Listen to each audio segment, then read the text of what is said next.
there's a lot of people that need help, mental health help, and there's just not a great place to get it. And when I looked at the laws and how polar opposite they were, and then I looked at the numbers, there were... Ruslan. So the conversation that's been coming up with regards to Nashville, what happened in Nashville, that manifesto still never being released, a pastor being targeted, and potentially it being a Christian hate crime, is something that's starting to fade in the zeitgeist and in the consciousness of Americans. But I don't think it should. I think they need to release that manifesto. I think folks need to know what happened and what were the motivations behind that, and what was there an ideology driving it? I think all these things are super duper important. And as this is all unfolding, people, of course, want to say, you shouldn't just offer thoughts and prayers. How dare you? You should want to take away everyone's firearms. Now, I think that's a counterproductive approach to the conversation for a variety of reasons, which I covered initially on this specific topic, and I've covered multiple times. But something that no one's addressing is something that I addressed with regards to mental health, and specifically the laws changing in the 70s. Some would say for the better. Some would say for the worse. If we're looking at the impact of what happened to these laws, post laws changing, there's a drastic impact. And so in the same interview that I reacted to with Chris Williamson and Jocko, surprisingly, Jocko quoted and said almost verbatim the same thing. Now, I didn't hear Jocko say this and then put it in my own video, so I figured let's hear what Jocko has to say about why there's so many of these situations that continue to happen and how it's beyond an issue about inanimate objects that need to be taken away or banned or a specific type of inanimate object, but it's actually way more complicated than that. Okay, so this is from the Chris Williamson interview, and this is specifically about mental health treatment in America. It's at the 45-minute mark. Okay, so check this out. 4th of July, right? And then before that we had Uvalde, and then before that we had Buffalo. Have you got any idea if this is the sort of thing that can be stopped or can be restricted in some way? Yeah, I did some podcasts on these things, and some of the biggest, or I'd say one of the most startling things about as you watch the evolution of this. So in 1955 in America, there was 340 inpatient beds for people with mental health issues per 100,000 people. Okay, let's listen to these numbers. Beds. Listen to these numbers very carefully. 340 inpatient beds for people with mental health conditions per 100,000 people. 340. Did I hear that correctly? 1955 in America, there was 340 inpatient beds for people with mental health issues per 100,000 people. Mm-hmm. So for every 100,000 people in America, that's right, there was 340 inpatient beds for those people, from people with mental health problems. Yep. All the awareness of mental health. What do you guys think? Has that number increased because we're so aware now of all of our mental health issues, or has that number decreased? The access to beds for people who are going through mental health issues. Has that number increased? 350 per 100,000, or has that number decreased? What do you guys think? You think it's increased. So there's more beds now. You guys all think there's more beds now for people with mental health issues. Well, let's see. Let's see what Jocko says. Jocko has the numbers on this, the exact numbers on this, okay? I said all this stuff specifically with the laws, but he has the specific numbers. Now watch what he says. In 2007, it was 17 beds per 100,000.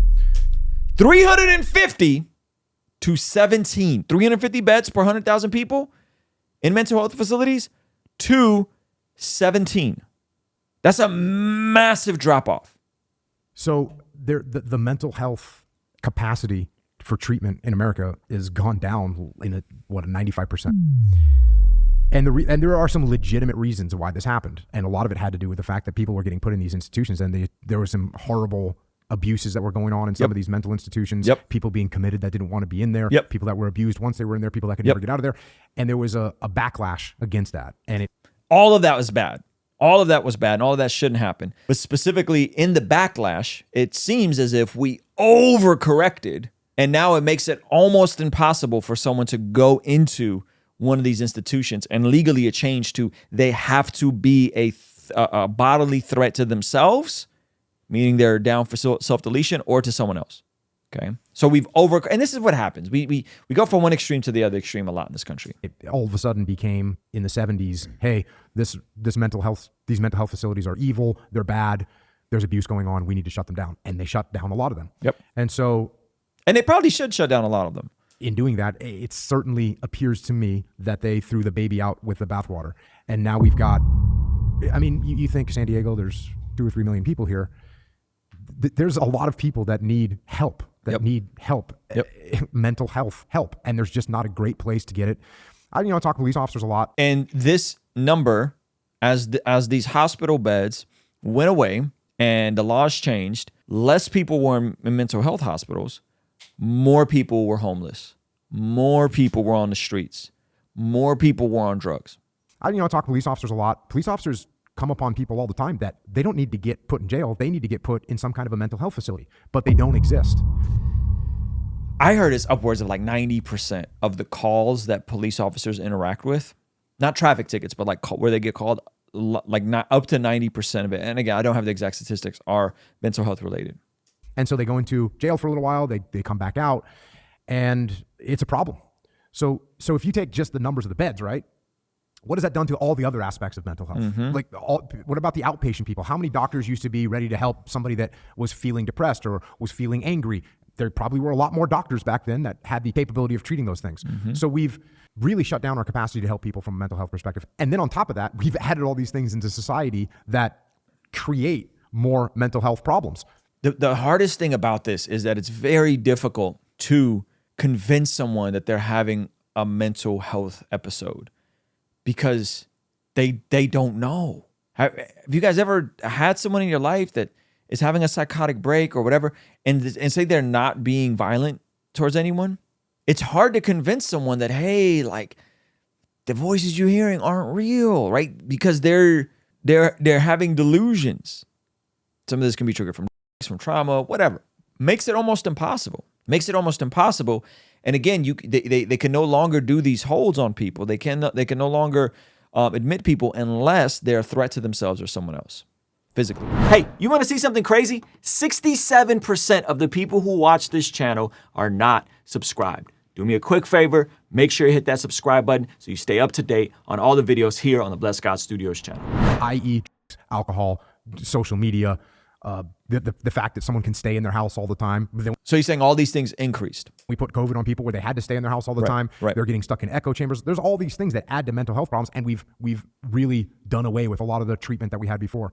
So hopefully in the coming months and years, we can start to get back to a place where we start to build up our capacity for treating people that have mental health issues, because these shooters in these scenarios, they clearly they have mental health problems. But it's a trend as well that's dominated by young men, it seems. And that seems especially sad, because these are men that could be out working a job or starting a business or being in the armed forces, contributing to something, and instead they're off on a rampage somewhere. Yeah, it's horrible to see. One of the differences, we were talking before we started about the differences between the US and the UK. I've spent a lot of time late nights in city centres working nightclubs. I've spent a lot of time around homeless people. At 2 a.m, the only people that are out are club promoters and homeless people and party goers. And the difference between homeless people in the UK and homeless people in the US, more stark than the difference between the cultures. Wow. By distance. Wow. They are significantly more antsy, evidently in discomfort and talking to themselves, shuffling along, rocking backward and forward, much more forthcoming, significantly more aggressive, even though I've never had anything super bad happen. Downtown San Diego, downtown Denver, downtown Austin. Downtown San Diego is brutal, man. Anybody that's ever been out here, it's brutal. I've done some work with the mission out here, San Diego Rescue Mission, right? And it is brutal. Like, because we're so climate neutral in Southern California, a lot of folks come here. Sometimes other states ship homeless people here on Greyhounds. It's a mess. I haven't spent a ton of time in America, but I mean, there are a lot of them. And the safety net that we have in the UK to sweep up people who fall through the cracks like that is... It seems to work, right? You know, someone ends up in a really bad way mentally. Away you go. We'll pop you into a ward. You'll be looked after. We'll be given the medication that you need. There's no insurance that restricts that. But as you said earlier on, it's like a vicious cycle of the people who are the ones that are the most vulnerable are the ones that maybe get sent to jail, perhaps to get hooked on the drugs to make their mental health conditions worse, which means that they can they've further ingrained themselves into a life of either crime or homelessness, which takes them further away from a job and a balanced life. And Right. yeah, I mean, it kind of doesn't surprise me, but it's pretty sad to see. Yeah, I'd be interested to know the numbers of inpatient beds per 100,000 in the UK. Because if you think about the homeless people that you've seen in San Diego, and there's 2 million people here, right? There's a lot of those people that probably would be swept up and put into a place where they're getting the right mental health treatment that they need. Right. And mental health treatment is not an easy thing to do. It can take an extended period of time to get someone sorted to a point where they're able to go out and contribute to society. I mean, even getting someone's medication correct, right? Like if someone has an actual like psychotic disorder, just getting their meds figured out. And then, you know, sometimes the meds have come with side effects. So it's very complicated. I want to look this up real quick. How many patriotic beds are there for 100,000 people? Wow. So it doesn't look, so it looks like it's a little better. It's 21 per 100,000. The US has 17 per 100,000. So it's a little better, but not much better than America. Probably because they have similar laws, you know? Over here, there are more mental health patients with at-home help or in other health-related elderly living arrangements. Okay. Population difference has to be a factor. The U.S. has way more people than the U.K. Yes. U.K. Okay. England. I do believe that control does work. Over here in PR, that stuff doesn't happen in schools. I mean, it works to some degree, but these things still happen in California and New York, right? Like California is massive for these things to happen. Chicago has the worst, I mean, the harshest laws to firearms, and they still are, you know, really, really high up there. I looked at the numbers of Chicago and Atlanta, okay? And I'm not talking about school. I'm just talking about straight Chicago, Atlanta gun laws, okay? Polar opposite laws. Polar opposite. Atlanta has some of the loosest laws with regards to this stuff. I've met so many people in Atlanta. Most friends that I know, Christian or not, in Atlanta are riding around with fire. They're everywhere. I've gone in the studios and there's 7s out and there's out. Like it's crazy. In Chicago, I'm in, mind you, I'm in California, so we don't open carry here. It's not a whole lot of stuff like that. Now in Chicago, it's very, very, very, very, very strict. I think it's more strict here. And when I looked at the laws and how polar opposite they were, and then I looked at the numbers, they were identical. The numbers in terms of violent crime per capita, in terms of murders, like per capita, they were identical. Which the only thing that was lower in Atlanta was robberies were less likely to happen in Atlanta. So to me, and I'm not trying to be a jerk, but to me, if you got the same results with polar opposite approaches and one has lower robberies, meaning that you're less likely to get robbed in Atlanta than Chicago, I mean, I would assume that the laws in Chicago aren't working. And there was a huge, I think a thing came up to the Supreme Court of a lady that wanted to have a and she took it all the way, I believe she took it all the way to the Supreme Court, and they wouldn't let her carry. And they did all the right stuff. We're not the only country in the world where this happens. One, these things happen in multiple countries. We're not even a top 10 country in the world. We're not even the most industrial developed country where this happens. So I would tread lightly in terms of making absolute statements like that. This actually does happen in other countries in terms of a mass which constitutes 4 or more people. So all you got to do is Google things per country by capita. This is, and please research this on your own. Research this on your own. Because when you look at the numbers, again, I don't think the argument is for stricter gun laws. I just don't think the numbers reflect that. I don't think the numbers make any type of argument for that. Okay? So here are the numbers. Average mean annual death per million people from mass public bang-bangs, US, Canada, and Europe, 2019 to 2015. Norway, which had an outlier of a situation in Norway, okay? Serbia, France, Macedonia, Albania, Slovakia, Switzerland, Finland, Belgium, Czech Republic, and the United States is 11th. Austria, Netherlands, Canada, England, Germany, Russia, Italy. So no. Okay, now this is per capita. America's population is bigger. You also got to factor that in. Our population is massive. But these things do happen in other places. We just don't talk about them like that. Not to mention the cars that are being used in situations like this, other attacks in places. So you guys could pull these numbers up yourself. these things do happen in other places. We're not even a top 10 country. And by the way, most gun deaths are self-inflicted. So this whole, we got to take away people's firearms because, I mean, people are deleting themselves.